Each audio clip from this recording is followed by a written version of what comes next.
bahwa semua partai-partai bisa berguyup, bersatu untuk memajukan bangsa. Tentu hal ini baik. Ya. Namun ada hal satu lagi yang berhubungan dengan itu, Nasdem pun juga sudah bisa berkomunikasi dengan Pak Prabowo, antara Pak Prabowo dengan Pak Surya Paloh. Tetapi dari partai satunya PDIP yang mencalonkan paslon 3 yaitu Ganjar dengan Mahfud, itu sampai hari ini ya, belum bisa terwujud. Nah, ini sebuah tantangan tersendiri. Inilah tugas terberat bagi Pak Prabowo yang ada 3 tadi saya sebutkan. Yang pertama boleh dikatakan itu rekonsiliasi dengan partai-partai, dan yang kedua tentang perencanaan dia melaksanakan tugas selama 5 tahun ke depan, dan yang ketiga tentang persiapan pilkada. Mengapa termasuk ada pilkada? Karena beliau adalah seorang ketua partai. Itulah tugas berat. Nah, kalau dengan partai yang lain sebagai lawannya sudah bisa berkomunikasi dengan baik, bahkan pihak Nasdem itu sudah menyatakan mendukung, ya, mendukung pemerintahan Pak Prabowo nantinya. Ini bukan berarti pihak Nasdem akan ada di dalam lembaga kepresidenan atau menjadi pembantu-pembantunya, menjadi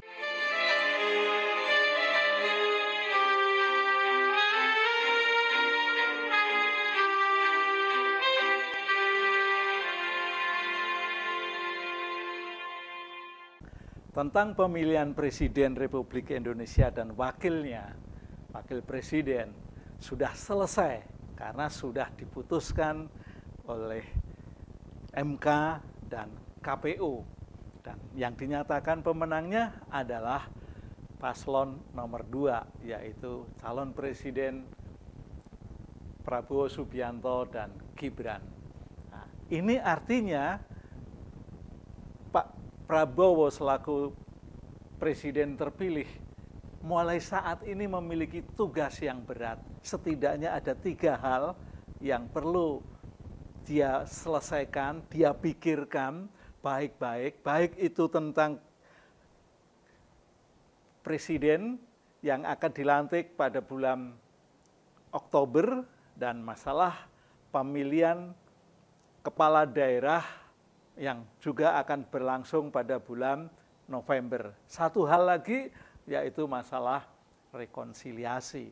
Kalau kita perbincang-bincang sejak dari awal dia dinyatakan sebagai calon presiden terpilih, maka beliau langsung menghubungi, ya, langsung datang, langsung berkunjung ke kantor PKB, Partai Kebangkitan Bangsa, dan ketemu langsung dengan Pak Muhaimin selaku ketua PKB dan sekaligus sebagai rival di dalam pemilihan presiden dan wakil presiden. Nah, rival itu. Nah, dari situ jelas memang kubu paslon 2 atau kubu Pak Prabowo menginginkan bahwa semua partai-partai bisa berguyup, bersatu untuk memajukan bangsa. Tentu hal ini baik. Ya. Namun ada hal satu lagi yang berhubungan dengan itu, Nasdem pun juga sudah bisa berkomunikasi dengan Pak Prabowo, antara Pak Prabowo dengan Pak Surya Paloh. Tetapi dari partai satunya PDIP yang mencalonkan paslon 3 yaitu Ganjar dengan Mahfud, itu sampai hari ini ya, belum bisa terwujud. Nah, ini sebuah tantangan tersendiri. Inilah tugas terberat bagi Pak Prabowo yang ada 3 tadi saya sebutkan. Yang pertama boleh dikatakan itu rekonsiliasi dengan partai-partai, dan yang kedua tentang perencanaan dia melaksanakan tugas selama 5 tahun ke depan, dan yang ketiga tentang persiapan pilkada. Mengapa termasuk ada pilkada? Karena beliau adalah seorang ketua partai. Itulah tugas beratnya. Nah, kalau dengan partai yang lain sebagai lawannya sudah bisa berkomunikasi dengan baik, bahkan pihak Nasdem itu sudah menyatakan mendukung pemerintahan Pak Prabowo nantinya. Ini bukan berarti pihak Nasdem akan ada di dalam lembaga kepresidenan atau menjadi pembantu-pembantunya, menjadi menteri-menterinya orang-orang dari Nasdem. Tetapi bisa juga mendukung dalam arti ada di luar pemerintahan. Nah, khusus dengan ketua partai PDIP, nah ini belum bisa terwujud. Rupa-rupanya ada sesuatu hal yang menjadi ganjalan sehingga tidak bisa berkomunikasi dengan baik sekalipun sudah dinyatakan sebagai presiden terpilih, ya, sudah lebih dari 1 minggu. Ya, tapi begitulah kondisinya.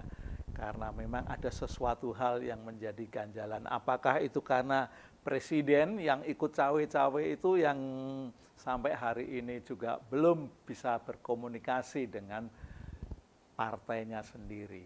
Nah, itu yang pertama. Yang kedua, ini mempunyai tugas yang berat juga, yaitu persiapan pelantikan. Kalau persiapan pelantikan sudah diumumkan jauh-jauh hari bahwa kelak presiden dan wakil presiden akan dilantik Nusantara.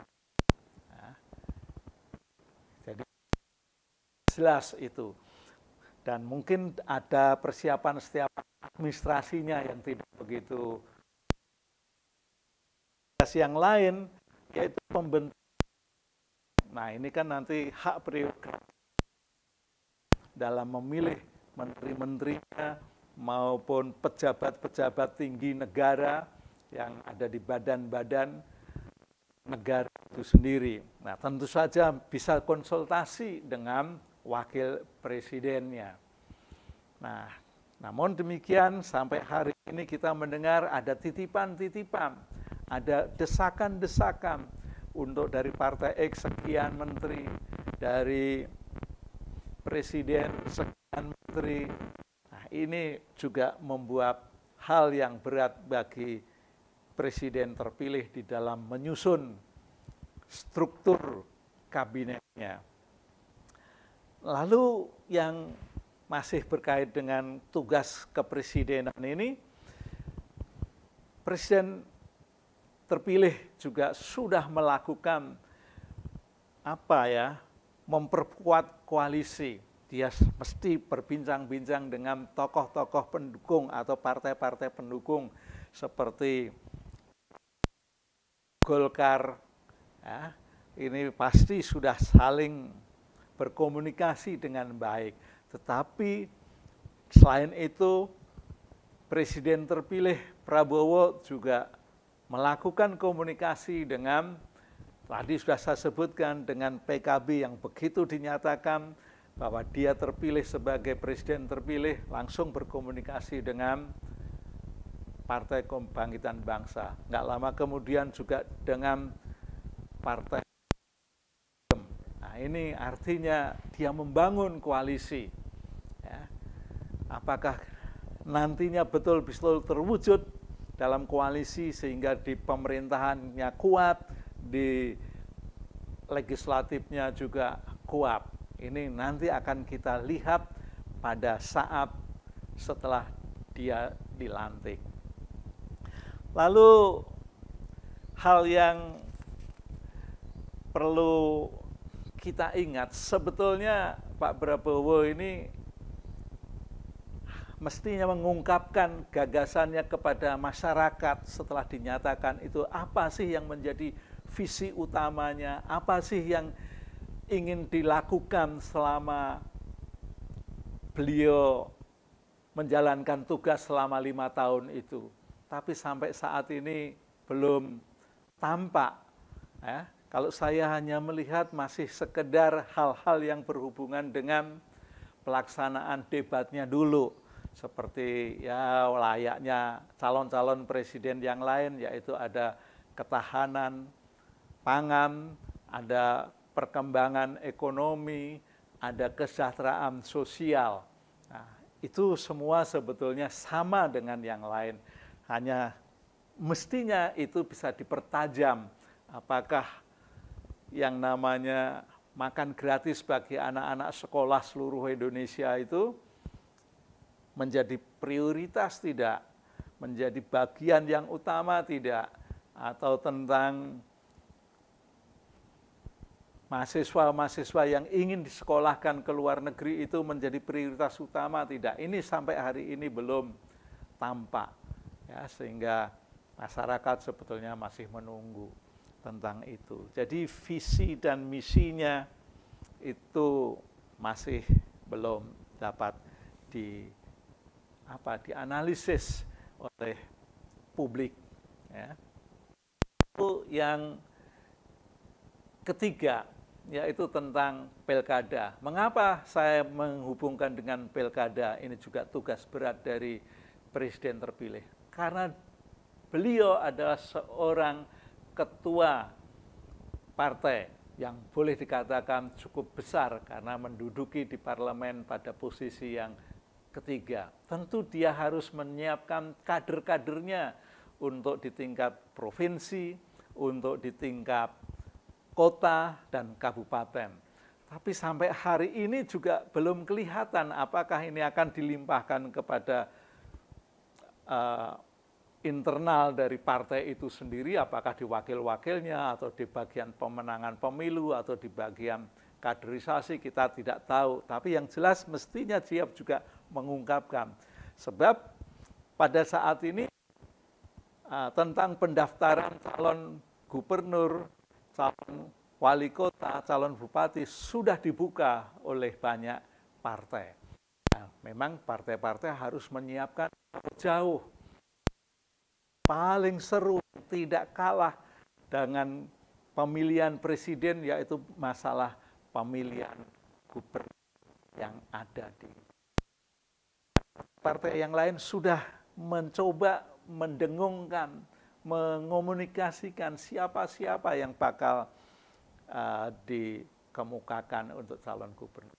Pihak Nasdem sudah punya 2 orang, ya, PKS juga punya, ya, bahkan sampai 3 atau 4, Golkar juga sudah punya, ada 2 yang sudah dikomunikasikan, tapi bisa sampai 3 atau 4, nanti tergantung kepada hasil akhirnya di tingkat DPP.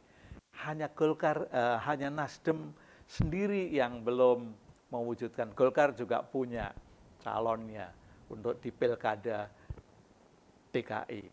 Hanya di ini, apakah sampai saat ini karena begitu beratnya sehingga Pak Prabowo sampai tidak memikirkan tentang kadernya yang ingin dicalonkan di gubernur DKI ini.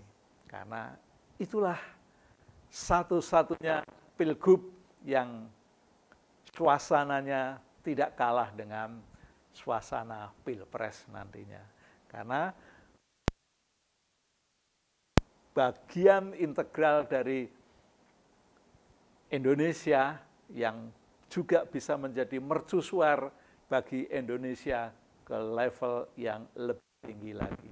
Itulah hal-hal yang memberatkan Pak Prabowo pada saat ini untuk melakukan tugas-tugasnya, yaitu pertama tentang persiapan pelantikan, yang kedua tentang untuk merangkul